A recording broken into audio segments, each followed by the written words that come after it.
So you gotta have to be careful to understand that even if I have money, it doesn't necessarily mean that money has given me the right response to all the questions that I've been asking. Sometimes the response to that I've been looking for will be found in relationships. It will be found in courage, like you do. It will be found in creativity. It will be found in the ability to swap things, like you did. It will be found in the ability in other things. And life is like a pie or a huge cake. And that cake has many slices. One of those slices is money. Welcome to Risk and Rise, the podcast where we explore the journey of overcoming the fear of failure, embracing risk, and achieving success in entrepreneurship, creativity, and personal growth. I'm your host, Talana Simpson, and I'm thrilled to embark on this journey with you. Together, we'll discover the strategies, insights, and shifts in our thinking and attitudes that are needed to turn setbacks into stepping stones and transform fear into fuel for success. So grab your coffee, get comfortable, and let's dive into today's episode of Risk and Rise.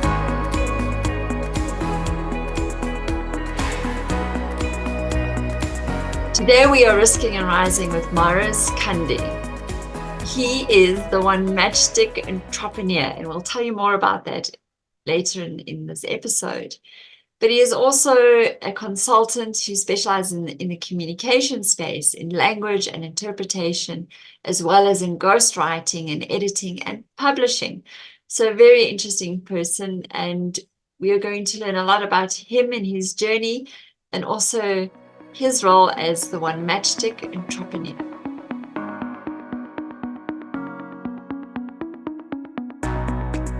Welcome, Maurice. What comes to mind when you hear Risk and Rise? Risk and Rise. Do you want me to tell you what is the first picture that popped up in my mind?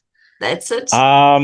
Risk and Rise. I think it's what comes to my mind is more of a storyline of courage, of somebody who's able to make a decision and to stand up, to be counted, and to also shine for others probably in a world of obscurity. So yeah, Risk and Rise. Well, with that, we'd like to hear about how you've been standing up and shining. So just tell us the brief story about how you got to be here on Risk and Rise today. Just a bit about your entrepreneurial journey, how you started your business, and highlight any of the key moments where you had a failure or you overcame a fear. Okay, perfect. Thank you for having me on your lovely show, and greetings to all your viewers and listeners as well. So I got into a Risk and Rise podcast just by finding out about a lovely competition that you've been organizing, in which the winner will win an office space for free for 6 months in a great platform called Race Corp. I found the info probably on Elon Ray's timeline, on somebody's timeline that I couldn't really remember. And since I'm kind of inquisitive and curious by nature, I decided to actually go and find out on the internet what was it all about. And I landed onto your websites and your pages, your social handles. And I decided to apply for it. So obviously you wanted us to have a video in which we were going to present ourselves. First, in the beginning, I had my first video in a park. And then when I came back, I showed it to my wife. My wife found it like horrible. She didn't like it. So she actually insisted that I do the second one, which was actually a very good thing to do. I did well to listen to her. And the second one was way much better. So I sent it to you, and we got in contact, and it was actually great to hear from you, to hear your story of how much you actually have done with just a matchstick, how much you have accomplished with that. And so that was basically how I got to get into the Rise and the Risk and Rise podcast. If I have to say a few things about myself, my business, I'm just gonna give what can I say? A little aperitif. So I'm into consulting. So I'm into consulting in the communication space. So I specialize in language service, translation and interpretation of language services. And I am also a writing consultant. In other words, I do offer writing services for ghostwriting, editing. These are the two pillar of my business. This does not exclude the fact that I have some side project that I would like to venture into and just to expand my wings, such as in advertising and import export. But for now, that's what I am into: communication, the communication space. If I have to speak about moments of failures, yes, I've had my moments of failures. Obviously, my whole life, failures came left and right in many areas. But if I have to speak about business, in the business I'm in, because I started in 2017, my greatest moment of failure came right in the beginning. So when I left, no, but I didn't leave my job. Basically, I was like literally retrenched in my last job. And what I did basically is that when I started my consulting company, I started it as a training firm that specialized in disaster management training.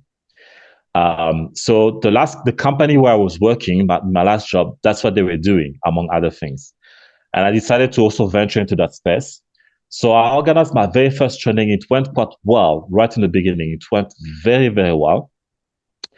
But after that, the first training went very well. I hope we'll have time to actually discuss it because it was such a great adventure, and I think many people can learn lessons from it.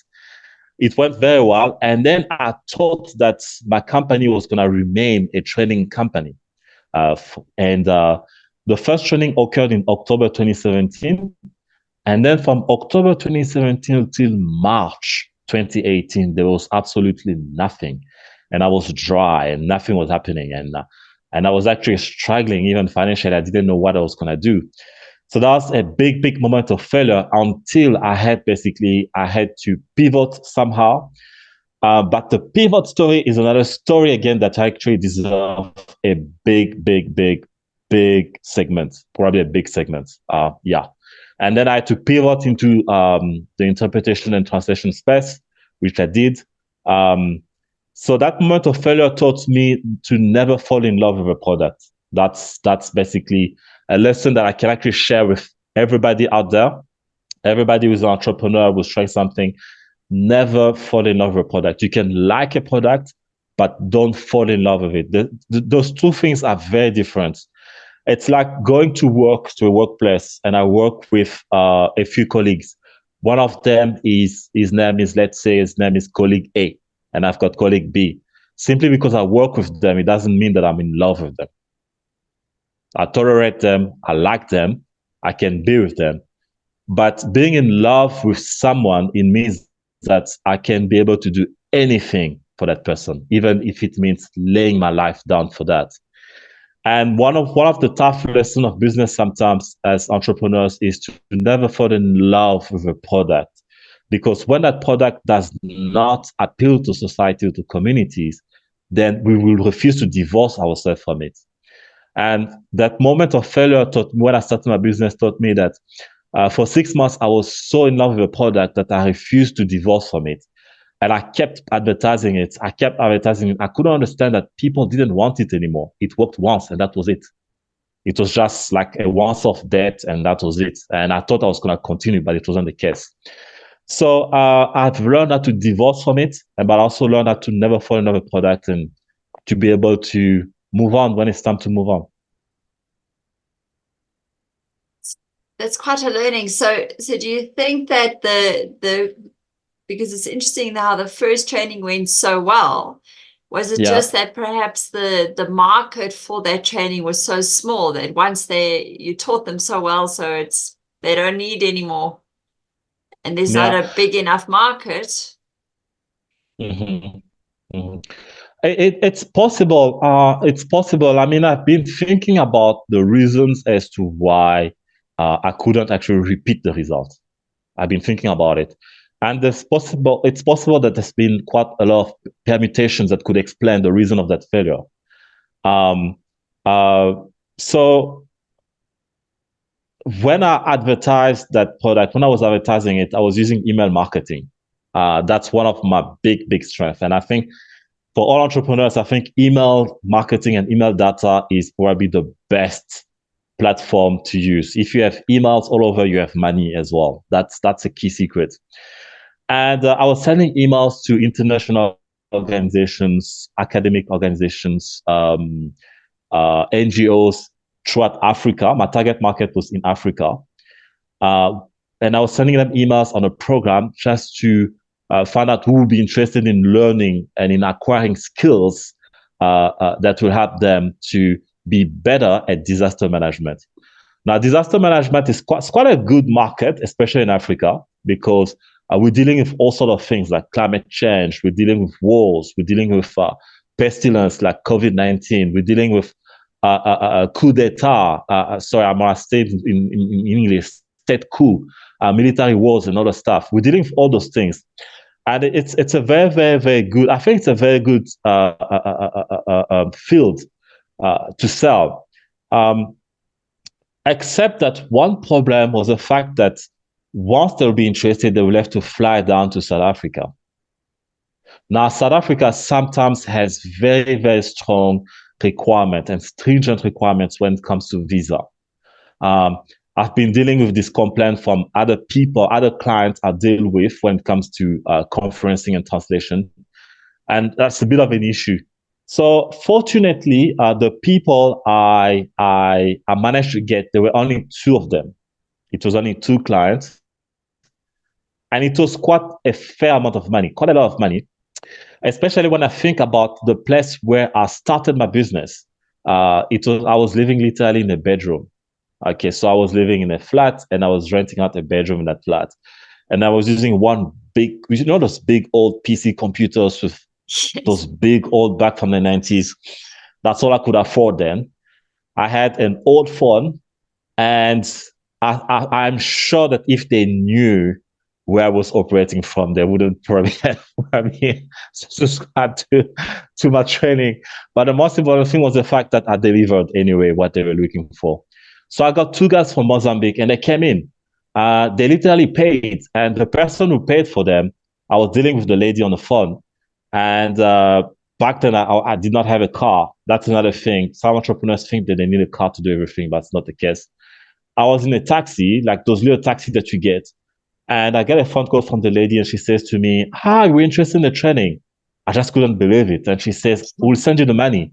And she paid the money. I was using Pioneers, which is an online service. And once she paid, I just couldn't believe it. I was like, wow, it actually works. And yeah, it worked. But after that, the reason why it never worked again, I think first there was probably problems with visa requirements. I think that was one thing. It can be extremely stringent. Um, the second reason, I think probably that it's a type of product that works seasonally, probably like once a year. So maybe it will require somebody to save a lot of money to make that kind of expense and to come. And yeah, either through sponsorship or through their own money. But I think these were the two main reasons why it failed.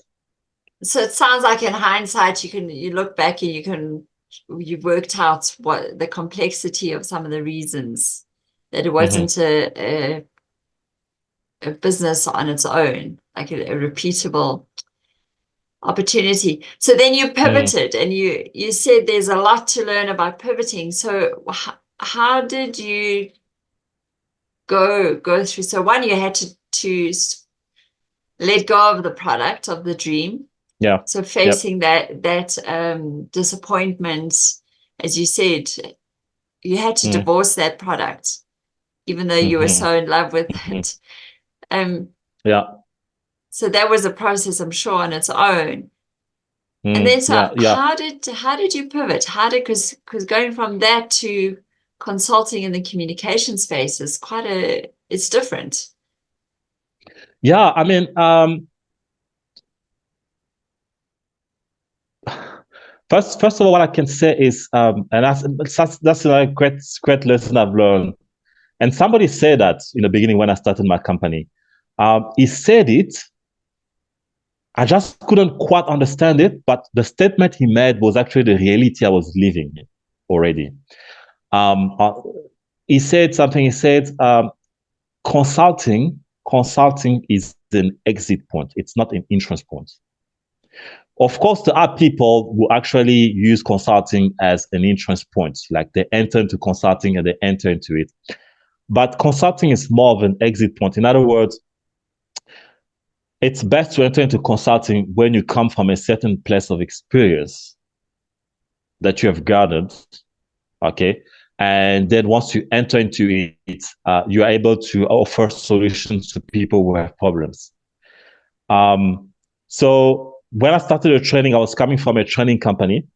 But now the translation company, somehow I had a little bit of, how can I say, a little bit of an advantage because I speak 3 different international languages. So it was a bit of an advantage for me. But how I got into it was more of a spiritual journey, if I can say it that way. So my cousin sister back then in 2018, in March 2018, had lost her father. Her father had passed away, bless his soul. And so I would go to her place during the morning time. So I would go every day for probably, like, I've done it for probably a week. So I would go, we'll just sit down with friends and family just to support her. And there were times where I would sleep at her place. And so we would sleep in her flat where she was living. And because there's so many people who were just sleeping there, some of us had to sleep in the living room overnight. So I was sleeping on the couch that night, and she was sleeping in another section of the flat with other women on the floor, and they had put some mats and mattresses, and yeah, that's what they were doing. And around 2, 3 o'clock in the morning, she wakes up. She just wakes up. And back then I was broke. I was totally broke. I had already started my business. Nothing was going on. I was so broke. She wakes up and she starts crying because she was also having financial problems. She was lamenting with the fact, and she was crying to God and lamenting to the fact that she did not have money to contribute to her father's funeral. And I was there, and my heart was really predisposed to help her, to actually not pay for everything, but contribute substantially to something. I just couldn't stand it. I actually remember even selling some items that I had, and I was down and out at nothing. Like, I can't remember what I sold. I think I sold something that had no value. I think it was a speakerphone, maybe. Was it a speakerphone? I can't really remember. Something silly that gave me like 100 rand that I contribute for her to buy some cold drinks to the guests who were coming to mourn with her. And she cried and she cried and she cried and she cried. And the tears were so deep that their tears started to transmit to myself and to my heart. And I woke up in the morning, I was so angry and upset, to the point where I was like, how come you don't even have a little bit of money to support her, to help her? What is wrong with you? What's going on? What's going on? So I went back home to my place. I was in my bedroom and I had no money at all. And just in a moment of personal reflection, I really got upset with myself. And sometimes being upset with self is actually a very good step to actually make changes. I'm not saying being upset at the government, being upset at family members, being upset. Yes, it's fine if you want to be upset to those people, it's okay. But the thing is, we can't control them. However, we can control ourselves. And I got upset with myself. I was, like somebody was saying, busted and disgusted with what was going on. I got up of my room and I walked. So I was living in Yeovil. Now, for those who don't know, Yeovil is a suburb. It's a suburb in Joburg. And I walked from Yeovil to Johannesburg Central, where there's a library and where there's free internet. I walked. I didn't have money. I didn't care. I just walked. And walking, by the way, walking is also good. It keeps people healthy. So I got there inside and I booked for my internet. And I went on the internet and my website was still up anyway. And I said, you know what? You need to sell something. You need to sell something. I didn't have like material or something to sell, but I said I need to sell something. And what I'm going to sell is something that will fall within the realm of knowledge. Because that's how I make most of my money, within the realm of knowledge, of knowing how to do things and knowing how to translate things and knowing how to write. So I went on the advertising website and I advertised 7 different services. 7. And I said, and all those services, I said, I will do this for you. I can do it. I can do it. I remember there was like PR in it. There was, I can't remember what else was, but so many things. It was just weird. So 7 of them. And I said to myself, I'll wait and see what happens. uh, I really wanted to help my sister. And among those services, there was a service of translation and interpretation services. So I advertised it and I waited. I waited. And at night, somebody out of the blue calls me. Hey, I've got this document that I would like to translate in this language. Can you do it? Now, I've learned from a younger age, from somebody who's much older, he said to me, sometimes when you have your back against the wall and they ask you if you can do something, you have nothing to lose. Just say yes. Okay, the worst that can happen is that you staying again, having your back against the wall. And I said yes. And once I said yes, I sent him an invoice. He sent me the money. I just couldn't believe it. I had money in my account. And after that, I decided just to figure out how I was going to deliver the service. I did figure out, and it did happen. I made it happen. Yeah. So basically, the lesson I wanted to give through that is that you get sometimes more powerful when the purpose of your business encompasses yourself to go beyond because you want to help another person as well. Not just me, but once you start thinking about something else that you want to do for another person, you kind of get more motivated actually to get there as well. And what I love about your story is the bootstrapping, as we call it, the being able to just start off with where you are, the resources you've got, and the skills and knowledge you have. So when people say like they don't know what to do, there's something of value that through your life experience you've developed that you could offer to someone else. And then the fact that you worked out of the bedroom to start off with on, the oldest computer ever, it still worked. It did the job. You didn't need the fact that you just used what you had right then, the ability to walk to the library, even though it was far away. I mean, finding the resources around you, because there are so many resources around us. That is our next stepping stone. So thank you for just, what a wonderful story of just highlighting that.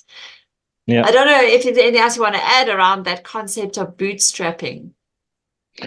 Bootstrapping is it's actually a great concept. People just have to be careful about how they do it. I am not too much the type of guy who is obsessed with VCs. I like them, I respect them, I love what they do. Okay. I'm not gonna go too deep into VCs and all the stuff, unless if a VC is able to not only give money, but also give the guidance to grow the company. That's where a VC is useful. But a VC will just give money, it equates to a loan. And that's for me, it's really, it's a philosophy that many people in Silicon Valley have. Sometimes that philosophy has been spread down here in South Africa, where people just want to look for money and yet they haven't even sold their product. So when it comes to bootstrapping, it's fine to sell the stuff that somebody has, but he must also be careful at not doing it in a way that, especially if he's in love with the product. Like I said earlier on, when somebody is in love with a product, he's going to do anything. even laying his life down for it. And I know stories of entrepreneurs who actually sold their house to the point of causing a rife, a strife into their marriage, to the point of destroying their own families. So the product they were having came even above their own families, their own kids, their own lives. And so bootstrapping must have actually a limit. You gotta know what to limit, how to limit yourself. But what I want to add is the concept of laugh pie. Okay, so I call it the concept of the laugh pie or the laugh cake. It's a concept that I actually take from a book that I've written in 2014, which was titled "How to Stop Anything." No, it's not. I guess. Oh my god, I had to retitle it. Oh yeah, okay. The title of the book is "A Mind Free from Money Dependency." A mind free from money dependency. People can go and check it out on Amazon.com. So the philosophy of the book, the main philosophy of the book is to make people understand that money is important, but money does not give the right response to everything. So there is a proverb that is taken from the Bible, and people sometimes very often use it loosely without referring that it actually comes from the Bible. It says that money answers all things. Okay, yes, it does answer all things, but it does. The proverb does not say that money has the right response to everything. It's like if I go to somebody and I ask the person 100 questions, simply because the person has been so bubbly and has been able to give me a response to those 100 questions, it doesn't mean that the 100 responses that he gave me are right. He just responded. So you gotta have to be careful to understand that even if I have money, it doesn't necessarily mean that money has given me the right response to all the questions that I've been asking. Sometimes the response that I've been looking for will be found in relationships. It will be found in courage, like you do. It will be found in creativity, or it will be found in the ability to swap things, like you did.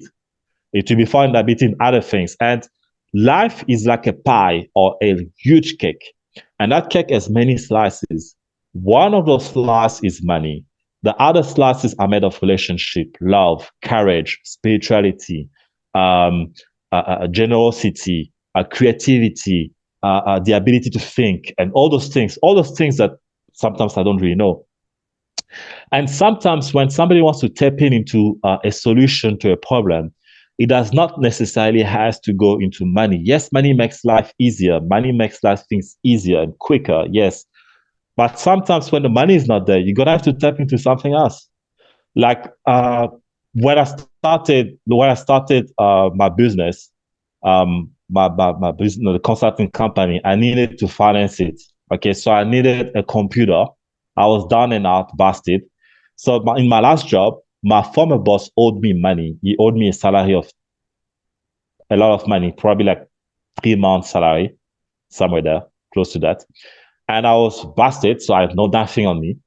And I decided to start something. I didn't have money. Who helped me with some money to actually start, to get a laptop, to get registration, all the things? My older brother. So I tapped into the relationship of my older brother. He gave it to me as a gift. I had to ask him humbly. He asked me what was the plan, and I told him the plan, and he said, "Yeah, you know what? I'll help you," and he helped me. I didn't tap into money. I tapped into the relationship that I had with my brother. If my relationship was insane and bad, then this would not have happened. And then I also had a business mentor at the church where I was going, a very generous man. I did ask him for a bit of money, and I used some of that money to actually get a computer. And once I had those two things, game on. It was game on. I started. So again, if I did not have a good relationship with my sister, my cousin sister, who had lost her father, perhaps I would have never bothered to go and visit her. And perhaps I would have never found in me the need to actually help her, and ultimately to find out that there was a secret into an industry, into translation and communication. So when it comes to bootstrapping, yes, you can sell things, but don't do it. And that's the advice I give to everybody. Don't do it to the point where you do it as if you are really in love with a product, and try to tap into other slices of life other than money. That's my view. Thank you. No way. So what about taking risk? Because part of Risk and Rise is the risk part, right? And I always talk about being risk fit. In other words, the way we think about risk, the meanings we give to it, how we engage with risky situations, can build our risk fitness. So how is your risk fitness after all these years? How can I say it? Before I speak about risk, there's something I just want to actually also share with the experience that I had in my pre-entrepreneurial life. Many people dream of entering into entrepreneurship, and what they do, they go and read articles, they go and watch videos, they go and watch, they listen to talks from people who actually they use big words like VC, bootstraps, all those words, those jargons that come from Silicon Valley, sometimes Silicon Valley, and sometimes those words have no relationship and no context with our reality here in South Africa. And the people who are actually writing those articles, I found out later, that was a shocker for me. The people who actually write, most of the people, not all of them, but most of the people who actually writing those articles are not even entrepreneurs. They actually work full-time jobs as journalists in those places. They get basic salaries 9 to 5. The company is paying for their pension. They have everything. And that's a person who's actually teaching us about risk. Really? No. So I found out later when I started doing some background check on those people. I mean, social media background check, let me say that way. And we've got to be very careful about where we get the information on certain keywords that are related to entrepreneurship. We've got to be very, very careful. Sometimes it does help to just check a little bit about who the person is so that we actually know that the person is actually talking about something that is real, that he has tested. In my case, when it comes to risk is a good thing when it's calculated. So I believe in calculated risk. I don't just believe in risk. Let me get up now and risk. Yeah. No way. No way. That's I don't believe in that. I believe in calculated risk. So a calculated risk for me will be something that will involve a decision that has a known outcome somehow, and it doesn't have to be perfectly known, but it must have at least a known outcome. And a calculated risk in entrepreneurship should include a decision that actually proves that a product will be useful to the market and the product will be bought by the market. That's very important. There's got to be the sales element in it. So I prefer to talk about calculated risk than talking about just risk. I think it's better that way. Calculated, planned risk that have not been calculated are more like gambles. It's a gamble for me. And gambles create more disaster than they build. That has been proven with people who play casino. You lose more than you win.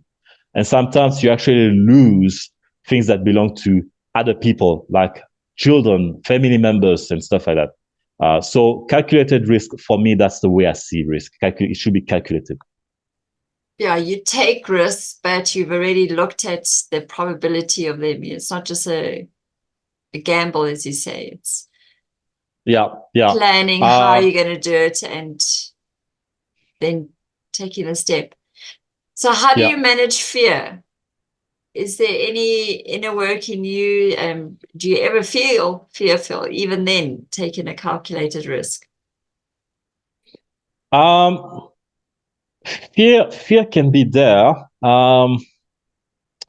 That's actually a very good question. Um, how do you manage fear? Um, ah. You may not When have you the get answer. into Yeah, when go. when you make um uh how to manage fear. Ah, ah. That's quite a complex question, actually. It's actually that's probably one of the most difficult questions I've heard in months. It's I actually just one of the most wondered difficult questions. if you have a strategy. So maybe just to think, has there been a time in the last while where you were a bit nervous, you were scared, you were apprehensive about doing something? Has there been a time? Mm, yeah. There has been. For example, there has been a venture I did venture myself into sport. Um, so that was in 2020, 2021.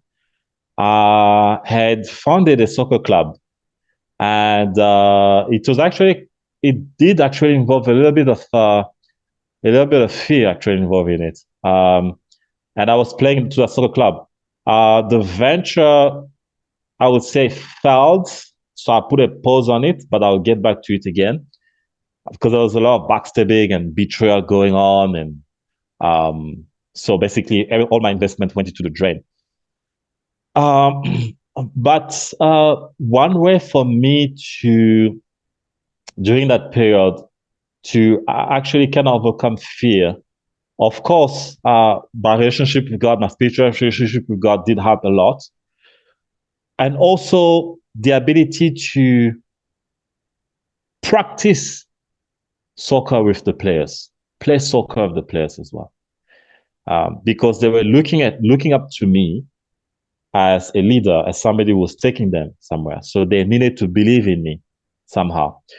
And it's hard to believe in somebody who doesn't show or who doesn't make his hands dirty in the beginning of the venture. Okay. So I was playing with them and I played with them. Also because I like to play soccer as well. So I would be playing with them and training with them and all those things. But once you get to practice yourself, you get to practice the craft in which you want to venture yourself. And you into it and you're like, yeah, I can do it. Yeah. The more you do it, the more the fear start to go away, it goes away little by little. So yeah. Once you practice that thing, yeah. Yeah, it is amazing with fear. I think fear is the emotion that just tells us you need to be prepared. And so practice Yeah, helps you yeah, prepare. And the yeah. only way to prepare is I think that's why it's to me it's so linked to that calculated risk. Is if you just spend a Mm, bit of time of prepping the risk, thinking it through, at some point you have to take the step. You have to get involved, is get your hands yeah, dirty, play, kick the yeah. ball on the actual, Mm, engage with the team members. And through that, the fear subsides because you're actually then yeah. doing it and hopefully you're learning. And it sounds like I'm hoping you learn faster now than you did when you were in love with your first training because you've got that Yeah. learning.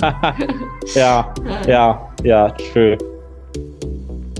and then maybe it brings us up to today. So as you said in your introduction, and just for those listening, one of the early episodes of Risk and Rise is about the one matchstick story, which is just briefly, Yeah, it's how I turned a matchstick into office space, not only for myself to use it in my developing my coaching and that, but also I wanted to promote entrepreneurship. I wanted to help startup entrepreneurs, and often they lack resources. So I'm a big fan of bootstrapping. As you said, one of the the options we have when we want to start something is to trade, is to swap services or products for what we need.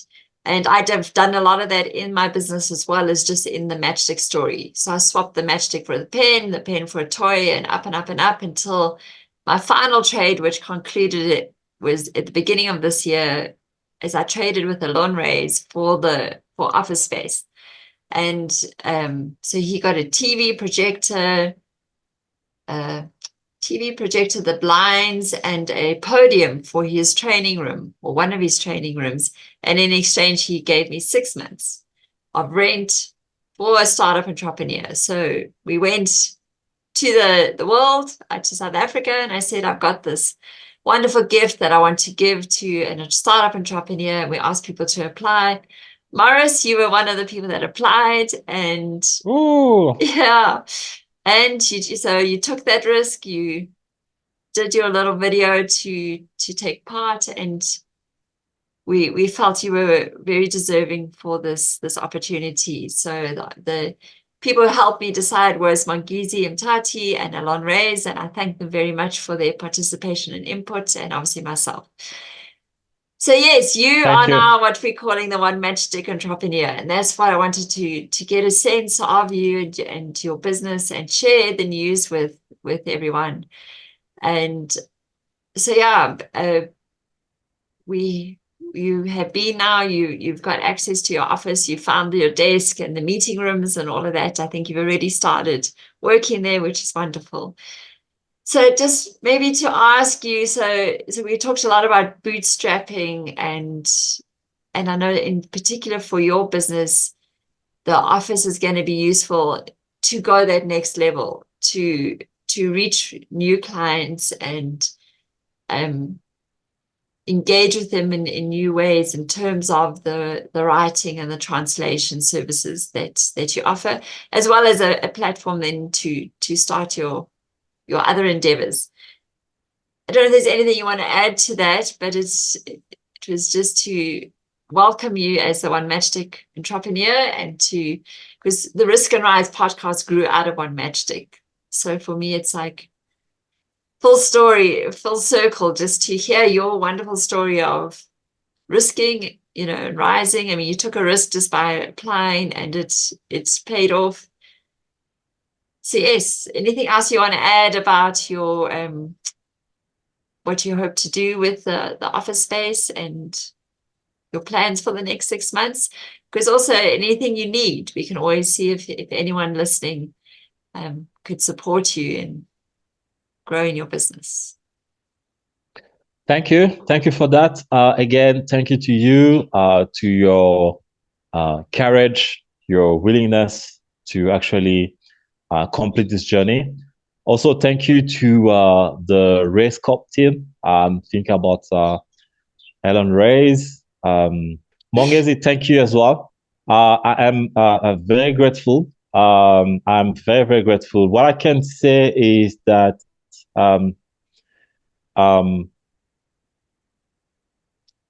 first, I'm grateful for this opportunity that has been given to me. I believe that gratefulness makes people whole, and gratefulness actually helps to continue the story of somebody. When there's ungratefulness, you just feel like cutting off the story. I mean, that's the thing. So I'm really grateful for that. Also, if you were able to actually get to that level with just a matchstick, it means that with a desk, I can actually be able to do more. So there are not really much of excuses not to actually develop and do more. I've been able to actually do things with way less than what I've obtained through this competition. So with that, it's another boost. A lot can definitely happen with those 6 months that are coming. And my life sometimes has been a series of places. Now, my life sometimes has been, how can I say, has been made of moments where I had to be in a certain place to either learn, observe, or gain something. And that moment was just a big pivotal moment that actually launched me somewhere. Somehow, my gut, not just a gut, my calculated gut, the calculated one with 5+5+. Are telling me that that platform is definitely going to be a place where something extra is going to be gained and obtained as well. For now, I'll make use of what I have now first. And should there be something additional, and if that thing is available, then definitely I'll definitely inform you and anybody who can assist as well. And it would be just a great thing to do as well. So that's basically what I have to say for now. Great. And then one last thing just to remind you of and just to thank is Eugene of Cognosis. They came late on to the journey, but when I had announced that I'd finished the trade with Elon and now we're looking for the entrepreneur, Eugene contacted me and said they would like to support you with some software. So help you with a website and customer relationship management and bookkeeping and invoicing. There's quite a few services. So just to thank Eugene, you guys, I put you in touch, and Cognosis is going to help if you need any of that support. You're going to see how they can support you with the software side of what you need. Thank you, Eugene. Thank you, Eugene. I look forward to be in touch. Thank you, Eugene.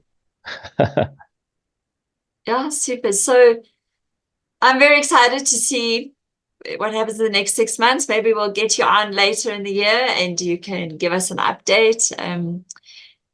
So how can people get hold of you if they want to hear more or get in touch with you for your services of writing and translating? What's the best way for people to find you? Yeah, sure. I can give you 2 email addresses. It's info@highercapital.org.za. If you are looking for any services related to interpretation and translation in all languages of the world, whether it is sworn translation, legal translation, or if maybe you have a conference and we need some interpretation services in any language of the world, whether it's online or whether it's face-to-face meeting conference, please drop me or send me an email at info@highercapital.org.za. The email will appear here or here. I don't know. It will appear somewhere here. Okay. The show producer knows where they're going to put it. info@highercapital.org.za. And if you have beautiful words and you have a story you would like to tell, but you don't know how, and you wish to write it down and you don't know how to write it down, and you maybe wish to get it published as well, please contact me. I can give you also another email address, which is info@writecapital.co.za. And then we'll be in touch. And write as in WRITE, obviously. WRITE. Yes. Yeah. Cool. I'll put them in the show notes as well. So great. I've got some rapid fire questions to ask you. Just to rapid fire. Yeah. So it's the first thing that comes to mind as an answer. Are you ready? Just for some fun. Okay. What comes to mind when I say failure? Pain. What is your secret weapon for bouncing back from a setback? Faith. What's the most important lesson you've learned as an entrepreneur?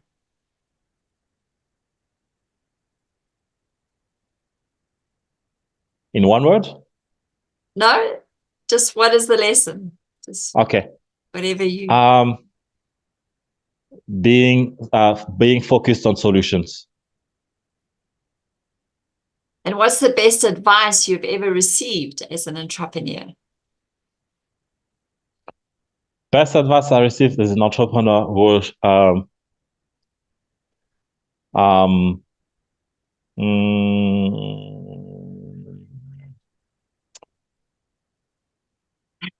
simply because you are offering a solution to a societal problem, does not mean that you must be the one doing it.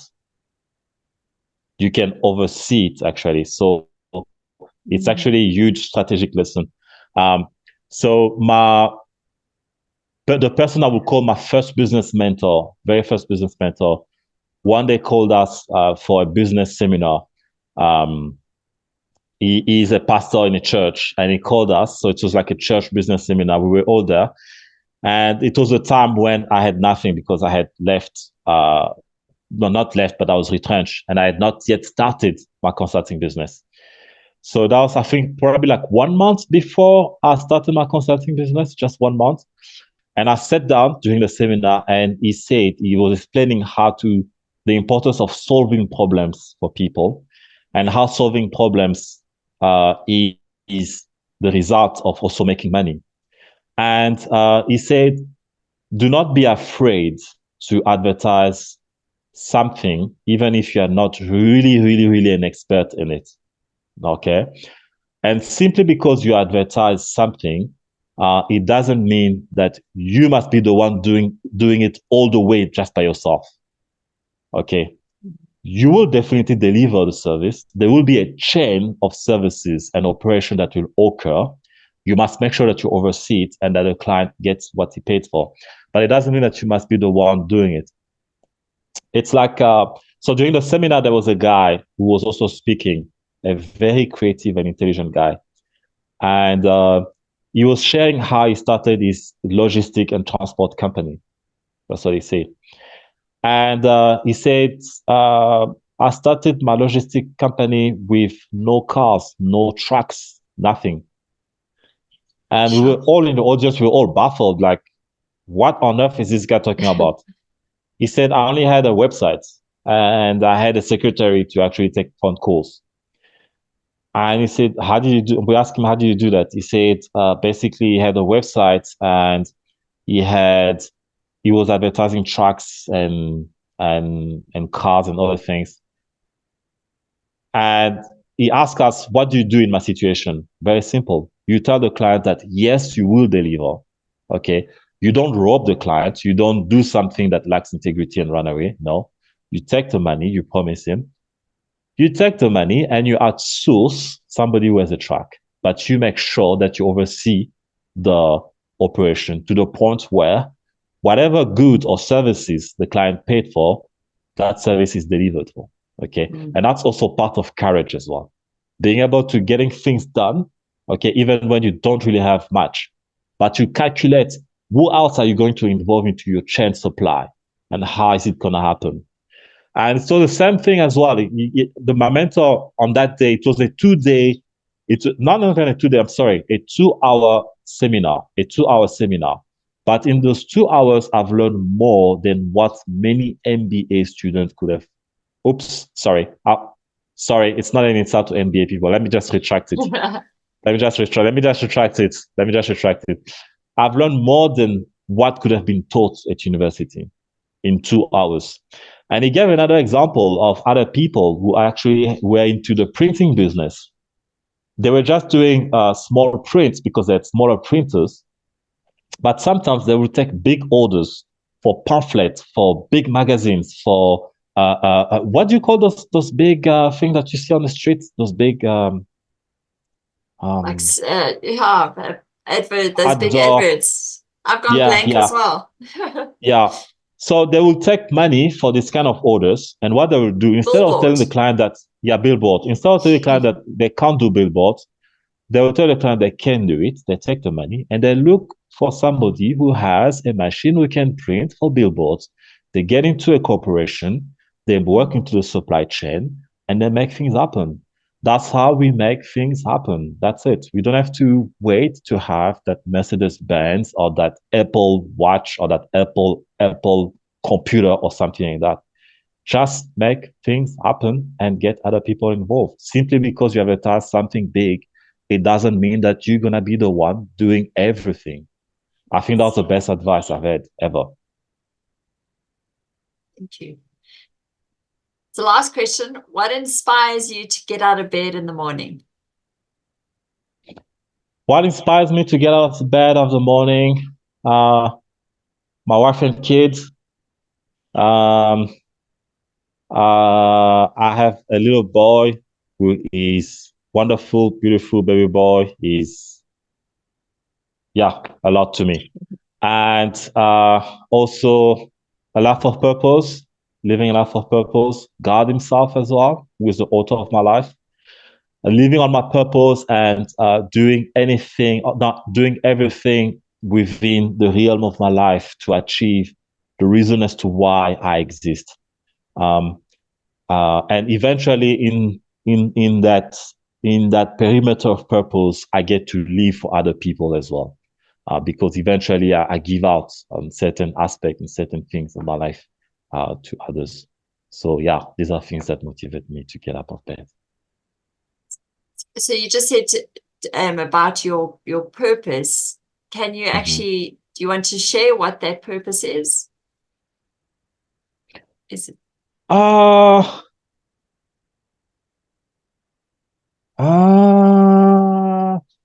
I I know what it is. Okay, I know what it is. I know what it is. It's just that um how can I say it? If it's too How can I say? personal, you don't have to share, Yeah, or yeah, there's a bit of personal, very personal element. it's Hmm. okay.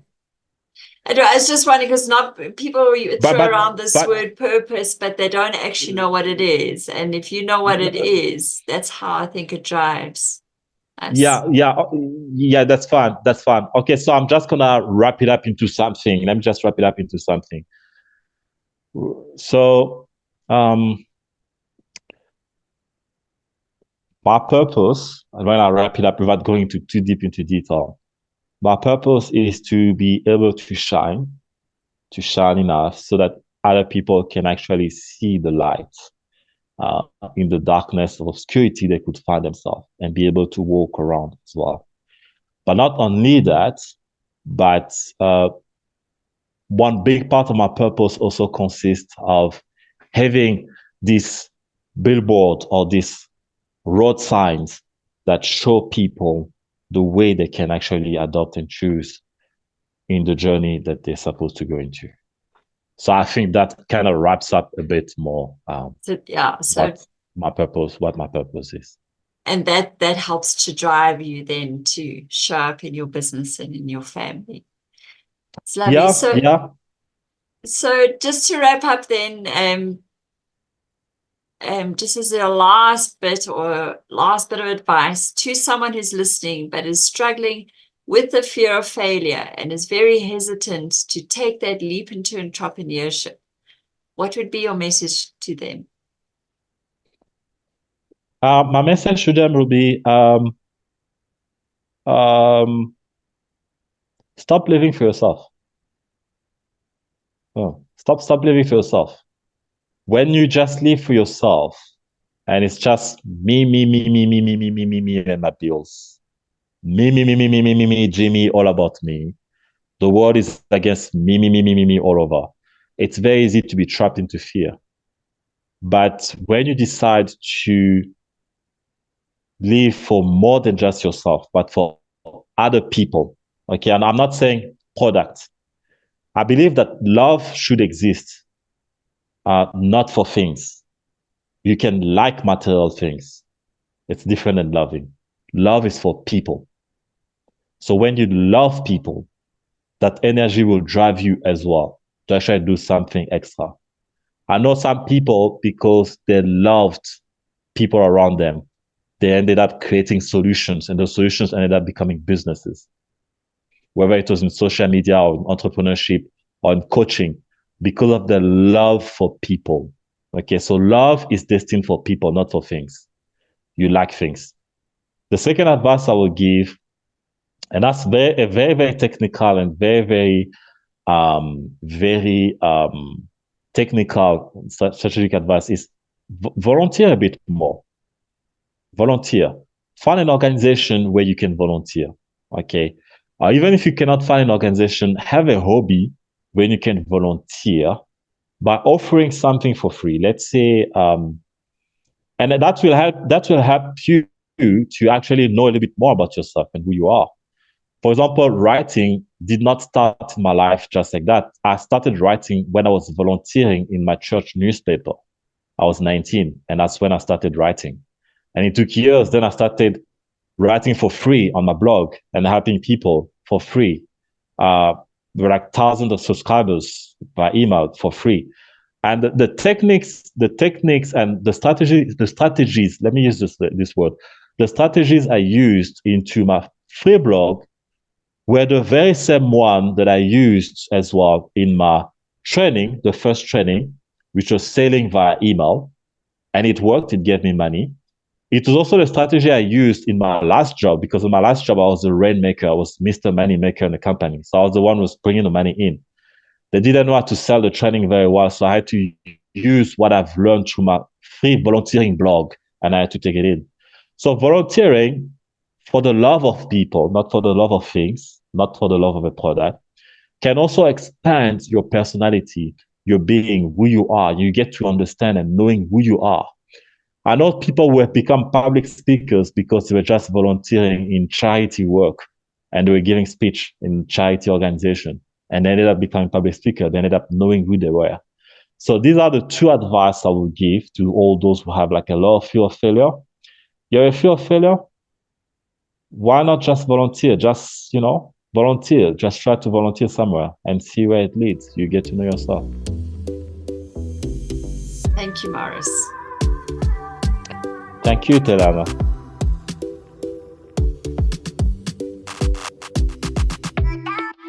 Thank you for listening to Risk and Rise with me, Telana Simpson. I hope Maurice's story of bootstrapping has inspired you to get going and do something right now using what is right around you. Your next step is within reach. Take that step so that we can start risking and rising together.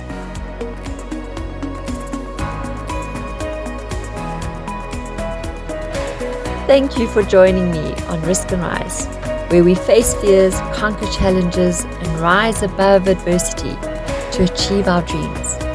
Find out more at riskandrise.co.za.